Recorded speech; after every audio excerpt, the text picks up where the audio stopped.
when you're dealing with these women, what's your advice to them? Or, obviously it's going to be different case to case. But if you are, getting into those older years and you are thinking about, I don't know, maybe having a family or just wanting to settle down with someone, how can they go about that? So what I say is, What's the answer?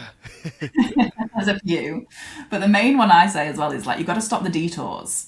So what again, like in the dating landscape, there's not always a lot of options, right? And it can be years between like meeting someone that you actually find attractive and like a potential option.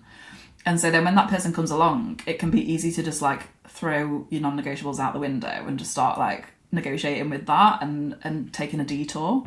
So it's like getting really clear on what you need in a partner, what you want, like what your non-negotiables are, and then kind of saying no to anything that's not that.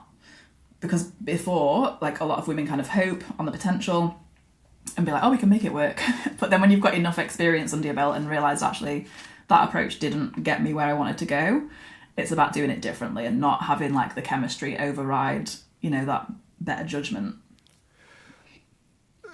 So, but what if you feel like you're getting more toward the back end of that age, and you feel like what's the balance of having a list that's too rigid or too like, oh, you don't tick these 10 boxes, see you later. Yeah, yeah. Like And there has to be it's some grace, like well, I can that's the see that. thing. Yeah, there's both. So it's not about going, I want, this 6'4" dude with the finance job, right? It's about going, what do I need in a partner, right? I need someone who's kind, who's affectionate, like if that's your thing. Someone who has good character, same values, right? Someone who values, if you want a family, like someone who values family, someone whose life is set up to, move in that direction, right? Like if someone says, oh yeah, I want a family one day, but they're currently like traveling the world and like not settled down, and it's like, we've got to just look at the facts at that point and go, okay, is that person aligned, right? Like, versus the stories we tell ourselves. So when I work with clients, it's not about having the big laundry list. It's about getting real clear on what matters, right? So the key qualities that you need in a partner, the key, your values, that need to align with theirs. And going on that, going on the feeling that someone gives you, not like the chemistry and the mad attraction.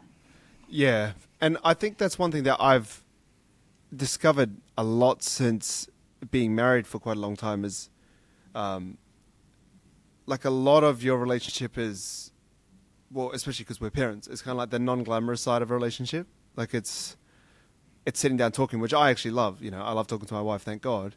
But like I feel that chemistry, if it overrides that in the short term, like in the long term, I feel like you have to match for the conversations that you got nothing to do, but you still can have a laugh or have a chat, or you can do similar things and find it funny, or you can be in like a pretty stressed or anxious or really exhausted state and still get along.